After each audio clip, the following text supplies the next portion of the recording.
Namaskar. This is Akhilesh Bhargava. Welcome to Tit-Bits on Business and Finance with me.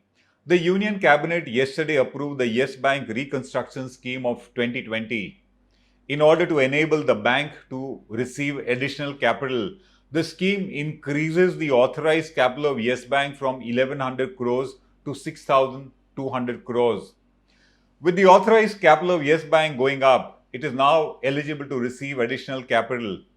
State Bank of India has already announced that it intends to invest 7,250 crores into Yes Bank by way of share capital to take up to 49% stake in the bank.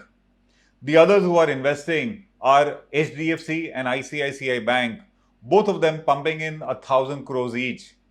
Axis Bank has committed an investment of 600 crores and Kotak Mahindra Bank is putting in 500 crores.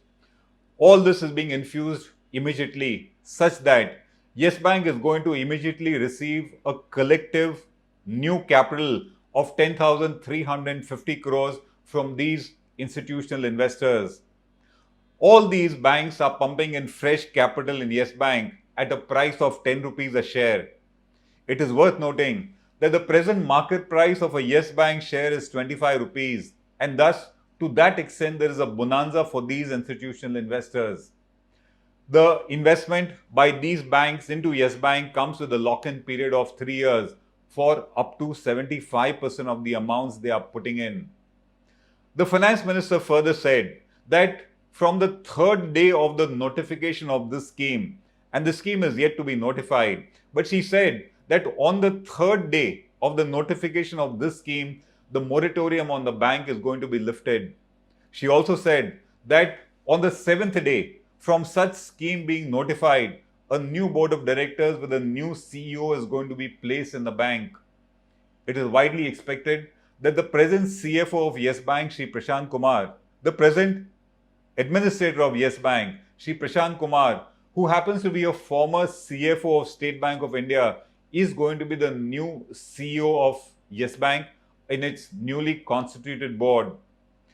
The 81 bondholders who have put in over 10,000 crores into Yes Bank and whose investments have been fully written off by the Reserve Bank of India have gone to court.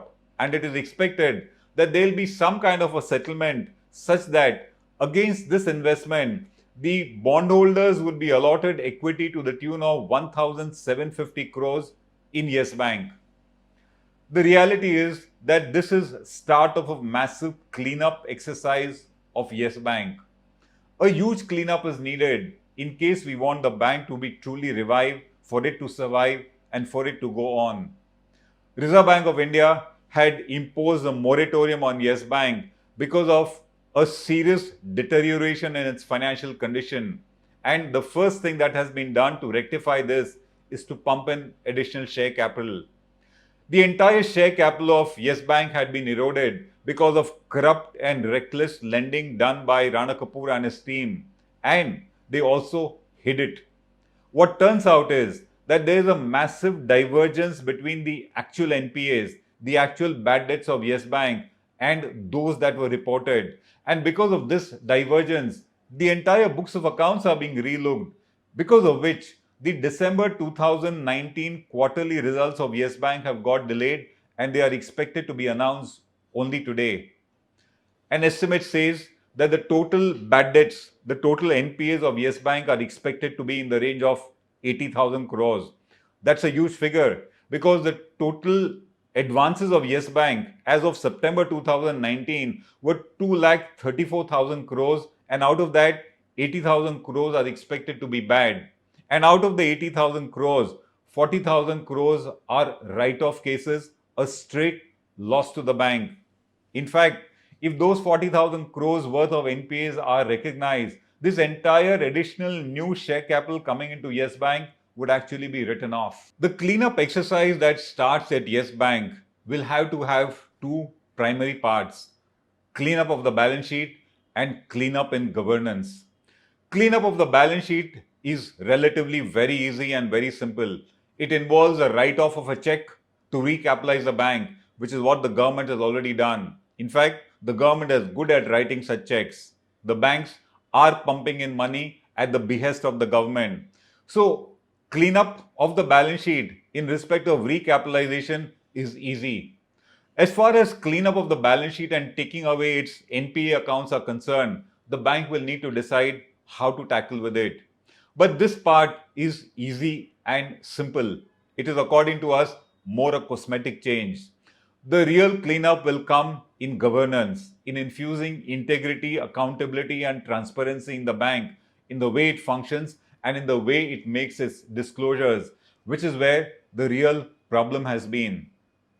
Ironically, we are expecting the government to do this, and the government is no paragon or role model in terms of improving governance, integrity, accountability, and transparency. And the best testimony of the government's failure in this regard are the bankrupt public sector banks, those 14 banks which had gone bankrupt and in which the government has had to infuse additional public money to the tune of almost 3.5 lakh crores for their revival. So, as I said, ironically, we are expecting the government to improve governance, which itself has a poor and pathetic track record in this regard. Let's come to it. The superficial part of the cleanup, which is infusing additional capital, will get done very quickly, as we are seeing. But the real cleanup, which is deep-rooted, is going to be a long-drawn process and a long-drawn battle. It envisages an action on various fronts. And what are they? The first thing, if you want to clean up the bank, you will need to recover the loans. You will need to recover loans which have been given to willful defaulters as well as to those who have defaulted for reasons maybe beyond their control. In the process of recovering, you will need to go to court if necessary, take coercive action, and in that process, fix accountability not just of the borrower, but of the very staff, the very team of Yes Bank which gave these kind of loans. You will need to investigate the affairs of Yes Bank, fix accountability of all those who are involved in negligent and corrupt lending, because of which the bank has incurred such huge losses and public money is going down the drain. As part of this fixing of accountability, there will need to be an investigation of all those who were in charge of the bank. You will need to investigate the conduct of the directors, the independent directors, the auditors who are willing to sign balance sheets where there is clearly a divergence in the disclosure of NPAs. You will need to investigate the rating agencies for their lapses and negligencies, the valuers, and all those who are party to the nefarious, dubious activities that took place under Rana Kapoor. Whether active or passive colluders, they will need to be investigated and suitable punishment will have to be given.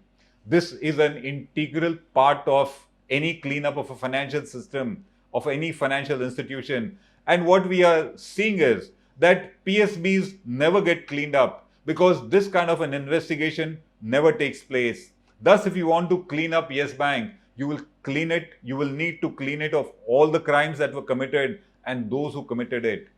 Further going on, you will need to strengthen the internal controls, the checks and balances, the lending systems, the lending procedures, the vigilance, the surveillance, the risk management at the bank. If that is not done, you can expect this kind of lending to start again. What is needed is a huge shakeout in the way the bank has functioned, and only then will it be allowed to function in a stronger and better way. Every report of Reserve Bank of India's inspection of Yes Bank had revealed that there has been a zero culture of regulatory and corporate compliance at the bank. It has very often been reported that under Rana Kapoor's vigil, corporate and regulatory compliances were completely ignored, rather they didn't matter to them. You will need a situation where there is a huge emphasis on governance, regulatory compliances, because it is these which have let down the bank and it has let Rana Kapoor and his team run free. And finally, we will need to punish Rana Kapoor and his band of bandits. It is becoming increasingly clear that bad loans were knowingly given. They were given for reasons of corruption. They were given in a manner where Rana Kapoor and his family has directly benefited, and their dubious benefit runs in thousands of crores. That will need to be swiftly and severely dealt with. If all this is done, you can expect a cleanup of Yes Bank and a new Yes Bank emerging out of it. The reality is, as we said, writing a check to recapitalize is the simplest part of the job. Improving governance is the toughest part of it. And sadly, we are depending on the government to do that, which itself has a pathetic track record in this matter. This is Akhilesh Bhargava signing off till we meet again. Namaskar.